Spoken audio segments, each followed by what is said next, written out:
জাতীয় পরিচয়পত্র এনআইডি সংশোধনকে কেন্দ্র করে ঘুষ লেনদেনের একটি চক্র শনাক্ত করেছে দুর্নীতি দমন কমিশন দুদক। এই কাজে জড়িত দুজনকে আটক করা হয়েছে বলে জানিয়েছেন দুদকের সহকারী পরিচালক আসিফ আল মাহমুদ।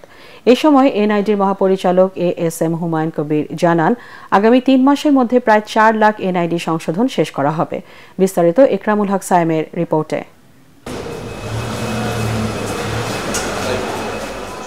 জাতীয় পরিচয়পত্র সংক্রান্ত কাজে ঘুষ লেনদেনের বিশাল নেটওয়ার্ক ইসিতে এমন অভিযোগে নির্বাচন কমিশনে যায় দুর্নীতি দমন কমিশন দুদকের টিম। বৃহস্পতিবার সকাল থেকে নির্বাচন ভবনের চারপাশে গতিবিধি পর্যবেক্ষণ করে সেবাগ্রহীতা সেজে। এ সময় এনআইডি সংশোধনকে কেন্দ্র করে বিপুল অর্থ লেনদেনের প্রমাণ পায় দুদক। কম্পিউটারের দোকান, আনসার, দালাল, পুলিশ সদস্য থেকে শুরু করে কমিশনের কর্মকর্তারাও এতে জড়িত রয়েছেন বলে জানান দুদক কর্মকর্তারা। এনআইডি কারেকশনের বিষয়ে ঘুষ লেনদেনের একটা নেটওয়ার্ক তৈরি হয়েছে।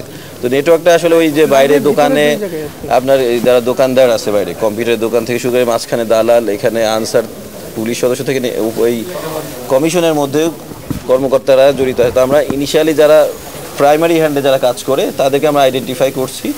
এখন তাদের নাম্বার থেকে তারা কার সাথে যোগাযোগ করছে, তাদের সাথে যোগাযোগ করেছে, এভাবে চ্যানেল ওয়াইজ যা হচ্ছে আর কি। Double million offer Walton fridge কিনে পেতে পারেন 20 লক্ষ টাকা, রয়েছে কোটি কোটি টাকার নিশ্চিত উপহার।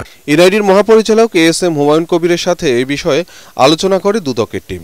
এনআইডি সংশোধনে ক্র্যাশ প্রোগ্রাম পরিচালনা করবেন বলে জানান মহাপরিচালক। 3,78,000 আবেদন পেন্ডিং আছে এবং এই পেন্ডিংটাই হচ্ছে সম্ভবত এই দুর্নীতির একটা বড় সুযোগ, কারণ মানুষ দুর্দান্ত সাফার করে। নির্বাচন কমিশন সচিবালয়ের কেউ জড়িত থাকে, তাদের বিরুদ্ধে যা যা ব্যবস্থা নেওয়া আমরা তা নিব। টাকা পয়সা লেনদেনের একটা ব্যাপক বিষয় ওনারা জানতে পেরেছেন।